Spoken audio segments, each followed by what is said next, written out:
गांव में सोमू नाम का एक किसान अपनी पत्नी मालती और पुत्री राधा के साथ रहा करता था। सोमू बेहद गरीब था। एक दिन उसकी पत्नी मालती बोली, मेरी समझ में नहीं आता कि हमारी गरीबी के दिन कब खत्म होंगे। अब चिंता मत करो आरती, जब अच्छे दिन नहीं रहे तो ये बुरे दिन भी नहीं रहेंगे। मेरी समझ में ये नहीं आता कि आखिर कब तक आप दूसरों के खेतों में गुलामी करते रहेंगे। मालती, मेरे पास इसके अलावा और कोई चारा भी तो नहीं है। अरे जब आपके पास अपनी जमीन है तो फिर आप उस पर खेती क्यों नहीं कर सकते? तुम्हें पता है मालती कि जमींदार चौधरी ने उस जमीन पर कब्जा कर रखा है और मेरे पास इतने पैसे नहीं है कि मैं उसे छुड़ा सकूं। तो जाकर आप उससे बात क्यों नहीं करते? उससे कहिए कि वो आपकी जमीन वापस कर दे। आप उस जमीन पर खेती करेंगे और फसल बिकने पर आप उसके पैसे लौटा देंगे। सोमू को अपनी पत्नी की बात अच्छी लगी। वो सीधा जमींदार चौधरी के घर पर चला गया।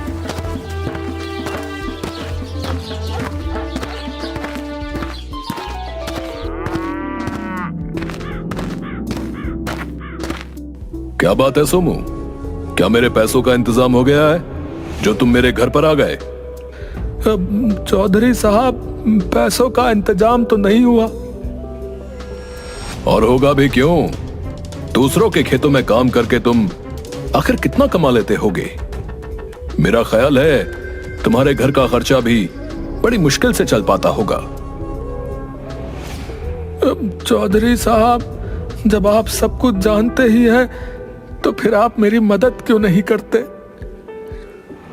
तुम्हारी ही मदद की थी ना मैंने, तुम्हें पैसे देकर, मगर तुमने ब्याज चुकाना तो बहुत दूर की बात है। तुम तो मूल तक नहीं दे पाए। अब आप मुझे मेरी जमीन वापस कर दीजिए चौधरी साहब। मैं अपनी जमीन पर खेती करूंगा और फसल बिकने पर आपकी पाई पाई चुका दूंगा। तुम्हें मैं क्या मूर्ख दिखता हूं, हैं? जब तक मुझे मेरे पैसे वापस नहीं मिल जाते तब तक मैं तुम्हें तुम्हारी जमीन वापस नहीं लौटा सकता। अब तुम जा सकते हो यहां से। सोमू उदास होकर जमींदार के घर से बाहर निकल आया और अपने घर की ओर जाने लगा कि तभी बाजार में उसे गांव का मुखिया मिल गया। अरे सोमू, तुम्हारे चेहरे पर ये उदासी कैसी भाई? और आज तुम मेरे खेत पर काम पर भी नहीं आए। सब कुछ सही तो है ना? अब आपको क्या बताऊं मुखिया जी, जमींदार चौधरी से अपनी जमीन वापस मांगने गया था, मगर उसने टका सा जवाब देकर मुझे वापस कर दिया। क्या तुमने उसके पैसे लौटा दिए? नहीं मुखिया जी, मैं उसे यही बताने के लिए गया था कि अगर वो मेरी जमीन मुझे वापस कर देता है तो मैं उस पर खेती करके फसल बिकने के बाद उसके सारे पैसे चुका दूंगा। सोमू, तुम जानते हो कि जब तक जमींदार को तुम उसके पैसे नहीं दोगे तब तक वो तुम्हारी जमीन नहीं लौटाएगा भाई। आप ठीक कहते हैं मुखिया जी। समझ में नहीं आता कि आखिर मैं पैसों का इंतजाम कहां से करूंगा। अब चिंता मत करो सोमू, ईश्वर पर भरोसा रखो, सब कुछ सही हो जाएगा। सोमू वहां से सीधा घर चला गया। घर जाकर उसकी पत्नी उससे बोली, आखिर वो अपने आप को समझता क्या है? तुम्हें अब मुखिया के खेतों में काम करने की कोई जरूरत नहीं। मेरी समझ में नहीं आता मालती, आखिर तुम चाहते क्या हो? सिर्फ मुखिया ही है जो मुझे अपने खेत पर काम करने देता है, समझी? और इसके बदले तुम्हें देता भी क्या है, सोचा तुमने? तुम आज से जंगल में लकड़ियां काटने जाओगे और वो लकड़ी बाजार में बेचोगे। इतना बोलकर मालती ने एक बड़ी कुल्हाड़ी सोमू को पकड़ा दी। दूसरों की गुलामी करने से तो यही बेहतर है। सोमू कुल्हाड़ी लेकर सीधा जंगल की ओर चला गया।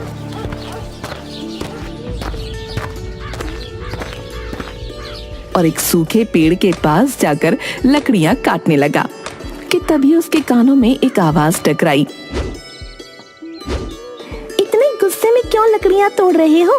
क्या पूरा पेड़ उखाड़ने का इरादा है? आवाज सुनकर सोमू पूरी तरह से चौंक गया और इधर उधर देखने लगा। तभी उसके कानों में फिर से आवाज टकराई।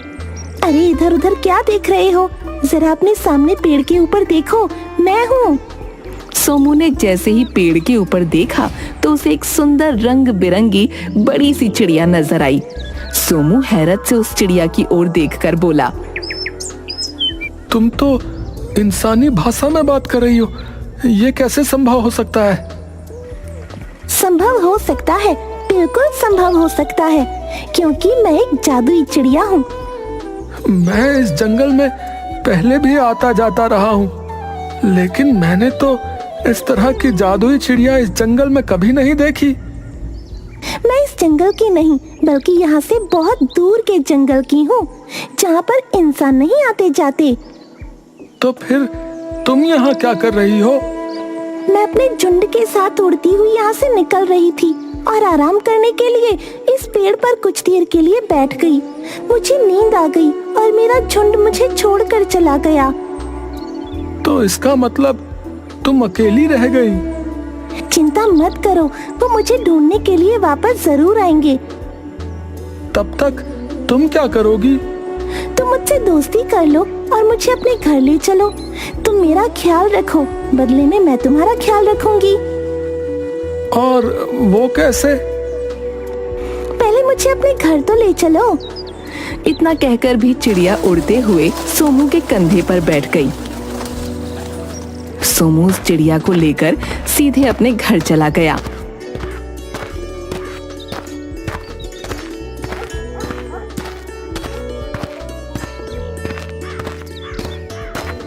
इतनी सुंदर चिड़िया को देखकर सोमू की बेटी राधा चहकते हुए बोली, अरे पिताजी, इतनी सुंदर चिड़िया। ये चिड़िया सुंदर ही नहीं बल्कि जादुई भी है। पता है राधा, ये बोलती भी है। ये कैसी बातें कर रहे हो तुम भला? चिड़िया इंसानी आवाज में कैसे बोल सकती है? तभी वो चिड़िया मालती के सामने बोल पड़ी। क्यों नहीं बोल सकती? जादुई चिड़िया सब कुछ कर सकती है। राधा और मालती बुरी तरह से हैरत में पड़ गईं और उसे गौर से देखने लगीं। मुझे इतने गौर से मत देखो, क्या मुझे नजर लगाने का इरादा है? नहीं नहीं, ऐसी कोई बात नहीं। तुम्हारे चेहरे पर उदासी क्यों है? जब से यहाँ आई हूँ तब से सबके चेहरे पर उदासी ही देख रही हूँ। अब तुम्हें क्या बताऊं जादुई चिड़िया, जो लोग गरीब होते हैं और जिनके पास धन नहीं होता, वो लोग उदास ही होते हैं। तो चिंता क्यों करती हो? तुम्हारी गरीबी दूर करने का हल है मेरे पास। जादुई चिड़िया की बात सुनकर सोमू बुरी तरह से चौंक पड़ा। क्या तुम वास्तव में हमारी गरीबी दूर कर सकती हो? तुमसे कहा तो है, मैं एक जादुई चिड़िया हूँ। तुम हमारी कैसे मदद कर सकती हो? मैं तुम्हें उस जगह का पता बता सकती हूँ जहाँ पर बहुत ढेर सारा धन गड़ा हुआ है। तो फिर देर किस बात की है जादुई चिड़िया? मुझे जल्दी से बताओ। तुम्हारे खेत में जो बहुत पुराना पीपल का पेड़ है, उस पेड़ के नीचे पुराने जमाने का प्राचीन खजाना गड़ा है। तुम रात के समय वहाँ जाकर उसे खोद कर निकाल लेना।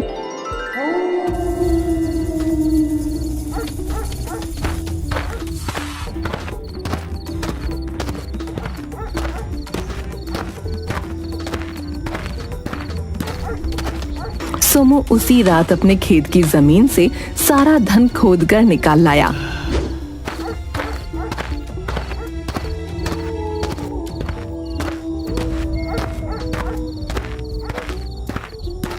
इतना ढेर सारा धन देखकर मालती की आंखों में एक अजीब सी चमक आ गई।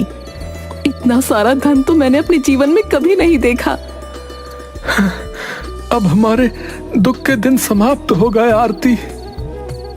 तभी वो जादुई चिड़िया सोमू के कंधे पर बैठकर बोली, अब तुम इस धन से अपनी गरीबी दूर कर सकते हो। कुछ ही दिनों में सोमू बहुत ज्यादा अमीर हो गया और जमींदार चौधरी के पास जाकर बोला,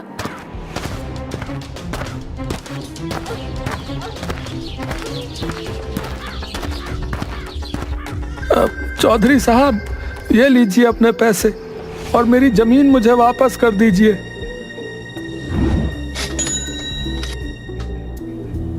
अरे सोमू, अरे भाई तुम खड़े क्यों हो?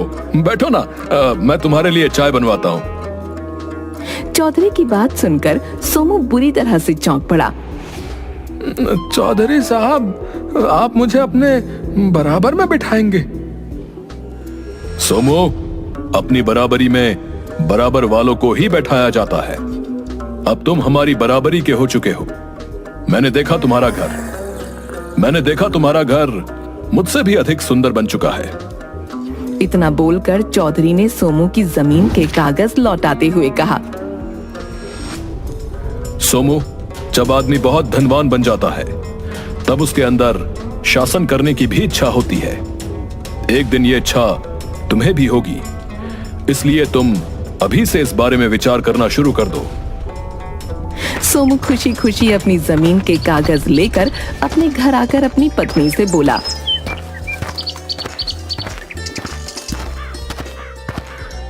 आज चौधरी साहब ने मुझे अपने बगल में बैठाया और पता है, उन्होंने मेरे लिए चाय भी बनवाई। और तो और उन्होंने ये भी कहा कि जब आदमी के पास धन आ जाता है तो उसे शासन करने की इच्छा भी होती है। उनकी ये बात मेरी कुछ समझ में नहीं आई। सोमू की बात सुनकर मालती बुरी तरह से चौंक पड़ी। इसका मतलब हमारा सम्मान गांव में काफी बढ़ चुका है। उनका कहने का मतलब ये था बुद्धू कि हमें अब गांव में और भी जमीनें खरीदनी चाहिए। लेकिन उसके लिए धन कहाँ से आएगा? हमारी ये जादुई चिड़िया किस काम आएगी? इतना बोलकर मालती जादुई चिड़िया की ओर देखकर बोली, क्या तुम हमें और धन नहीं दे सकती? मालती की बात सुनकर मालती की बेटी राधा बोली, ये कैसी बातें कर रही है माँ? याद कीजिए, कुछ समय पहले हमारे पास पेट भर के खाने के लिए भी भोजन नहीं था। अरे हाँ, हमें पता है भाई। हम बस अब इतना धन और चाह रहे हैं कि हम गांव की और जमीन खरीदकर उसमें खेती कर सके। जादुई चिड़िया सोमू की ओर गौर से देखते हुए बोली, तुम सबने मेरी बहुत सेवा की है, इसलिए मैं तुम्हारी ये बात भी मानूंगी। इस गांव के मुखिया के खेत के आगे जो जंगल है, वहाँ पर एक सफेद वृक्ष है। उस सफेद वृक्ष के नीचे एक राजा का बहुत पुराना सोने और चांदी का बक्सा रखा है, तुम उसे निकाल लो। सोमू उसी समय उस सफेद वृक्ष के पास गया।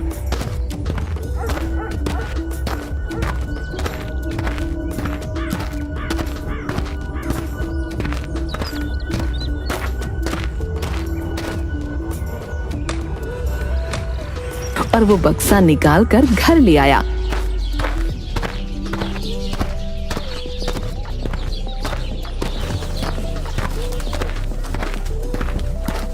इतना सारा सोना देखकर मालती की आंखें चमकने लगीं। ये तो बहुत सारा सोना और चांदी है, इसे बेचकर तो हम पूरा गांव खरीद सकते हैं। हाँ मालती, और हम ऐसा ही करेंगे। हाँ। सोमू अगले दिन उस सारे सोने को शहर में बेच आया और उसने गांव के बहुत से लोगों की खेती मुंह मांगी कीमत पर और जबरदस्ती खरीदने लगा। एक दिन सोमू मुखिया के पास जाकर बोला, मैं तुम्हारी जो है जमीन खरीदना चाहता हूँ मुखिया। अब सोमू, मैं जानता हूँ तुम बहुत धनवान हो चुके हो, लेकिन ये जमीन मेरे पुरखों की है भाई, मैं इसे नहीं बेच सकता। मैं तुम्हारी जमीन की मुंह मांगी कीमत दे सकता हूँ। अब मैं तब भी नहीं बेचूंगा भाई। मुखिया की बात सुनकर सोमू को अब क्रोध आने लगा। तभी वहाँ पर चौधरी आ गया और सोमू की ओर देखकर बोला, सोमू, जब सीधी उंगली से घी नहीं निकलता तब उंगली टेढ़ी करनी चाहिए। मैं आपकी बात का मतलब नहीं समझा। सोमू, मेरे बगल में खड़े हुए मेरे साथी भीमा को देख रहे हो? तुम्हें भी अब अपने ऐसे ही लंबे चौड़े जवानों की फौज इकट्ठी कर लेनी चाहिए, तुम्हारे काम आएगी। मैं आपकी बात का मतलब समझ गया चौधरी साहब। अरे सोमू, साहब लगाकर क्यों मुझे अपमानित कर रहे हो भाई? सिर्फ मुझे चौधरी कहो, अब हम दोनों दोस्त हैं। सोमू मुखिया की ओर देखकर बोला, मुखिया, कल अपनी जमीन के कागज तैयार रखना भाई। अगर तुमने सीधी तरह से मुझे अपनी जमीन नहीं दी तो फिर मत भूलो कि चौधरी अब मेरा दोस्त है। मैं तुम्हारी जमीन छीन भी सकता हूँ। इतना कहकर सोमू वहां से चला गया और मुखिया भी मुंह लटकाकर चला गया। चौधरी का साथी भीमा चौधरी की ओर देखकर बोला, मेरी कुछ समझ में नहीं आ रहा चौधरी साहब, आखिर आप सोमू की तरफ कैसे हो गए? आपको तो उससे जलन होनी चाहिए कि कल का ये भिखारी आज आपसे भी ऊंचा हो गया। तुम्हें क्या लगता है भीमा, क्या मेरे कलेजे में सांप नहीं लौटता? तो फिर इसका कोई उपाय कीजिए। उपाय कर दिया है भीमा। पहला कदम मैंने उसे अपनी बराबरी में बैठाकर उठा दिया था, दूसरा कदम मैंने अब उठा दिया है। तुमने शायद देखा नहीं, गांव वालों के दिलों में सोमू के खिलाफ नफरत बढ़ रही है और बगावत भी। लेकिन आखिर इसके पास इतना ढेर सारा धन आया कहां से? मुझे इस बात से कोई मतलब नहीं। मैं तो बस ये चाहता हूं कि ये दोबारा भिखारी बन जाए। रहा सवाल धन का, तो मैं खानदानी अमीर हूं, मुझे धन की इतनी कोई लालसा नहीं है। धन की लालसा सोमू जैसे गरीब भिखारी को होती है, जिन्होंने अपने जीवन में पहली बार धन देखा होता है। इधर सोमू क्रोधित होते हुए अपने घर चला गया और सारी घटना अपनी पत्नी को बताने लगा। मुखिया की हिम्मत कैसे हुई आपके आदेश को ठुकराने की? और आपको चौधरी के आदमियों की मदद लेने की भी कोई आवश्यकता नहीं, हमारे पास जादुई चिड़िया है। अब लेकिन वो कहीं नजर नहीं आ रही। छत पर राधा उसके साथ खेल रही है। चलो उस जादुई चिड़िया के पास जाकर अब उससे कुछ ऐसा मांगते हैं कि जिससे सारे गांव के लोग सिर्फ हमारी ही बात माने। चलो। सोमू अपनी पत्नी के साथ छत पर आ गया। वो जादुई चिड़िया से कुछ कहने ही वाला था कि तभी जादुई चिड़िया सोमू की ओर देखकर बोली, मैं जानती हूँ अब तुम मुझसे धन नहीं बल्कि कुछ और मांगना चाह रहे हो। तुम्हें कैसे पता? क्योंकि मैं एक जादुई चिड़िया हूँ। तुम चाहती हो कि मुखिया खुशी खुशी अपनी जमीन तुम्हारे हवाले कर दे। जादुई चिड़िया की बात सुनकर राधा क्रोधित होते हुए अपने पिता की ओर देखते हुए बोली, पिताजी आप ऐसा सोच भी कैसे सकते हैं? बुरे वक्त में मुखिया चाचा ने हम सबकी मदद की थी। तुम बीच में मत बोलो बेटी। तुम्हें शायद अभी अंदाजा नहीं है कि जब व्यक्ति अमीर हो जाता है तो वो ये बात बिल्कुल भी बर्दाश्त नहीं करता कि कोई उसकी बात न माने, समझी? तो फिर इस तरह से तो चौधरी ने कुछ समय पहले जो आपकी जमीन पर कब्जा किया था वो भी सही था। हाँ वो सही था। उस वक्त हमारी समझ में नहीं आया, लेकिन अब हम चौधरी को समझ गए हैं। और मत भूलो राधा, अब चौधरी तुम्हारे पिताजी का दोस्त है। चौधरी आपका दोस्त नहीं बल्कि आपका दुश्मन है। उसने आपके दिमाग में लालच का बीज कब बो दिया आपको भी पता नहीं चला पिताजी। और सच तो ये है कि आप दोनों दौलत को देखकर लालच में अंधे हो चुके हो। शायद इसीलिए आप दोनों को भगवान ने गरीब बनाया था। राधा ने इतना कहा ही था कि तभी रंग बिरंगी चिड़ियों का झुंड उड़ता हुआ छत की ओर मंडराने लगा। जादुई चिड़िया राधा की ओर देखकर बोली, मेरे साथी मुझे लेने के लिए आ चुके हैं राधा। अब मैं कोई आखिरी इच्छा ही पूरी कर सकती हूँ। अब तक मैंने तुम्हारे माता पिता की इच्छाओं को पूरा किया। मैं चाहती हूँ कि अब तुम कोई इच्छा करो जिसे मैं पूरा करूँ। मैं चाहती हूँ कि हम सब फिर से गरीब हो जाएं। हमारे पास बस इतना धन और इतनी जमीन हो कि जिस पर मेहनत से खेती करके 2 वक्त की रोटी कमाई जा सके। और मैं ये भी चाहती हूँ कि चौधरी जैसे अत्याचारी और बहकाने वाले व्यक्ति गरीब हो जाएं, ताकि वो फिर से किसी दूसरे के दिल में लालच पैदा न कर सकें। मुझे तुम पर गर्व है राधा, ऐसा ही होगा। इतना कहकर जादुई चिड़िया अपने झुंड के साथ वहां से उड़ती हुई चली गई। सोमू फिर से गरीब हो गया और चौधरी को कारोबार में बहुत नुकसान झेलना पड़ा। वो गांव छोड़कर चला गया।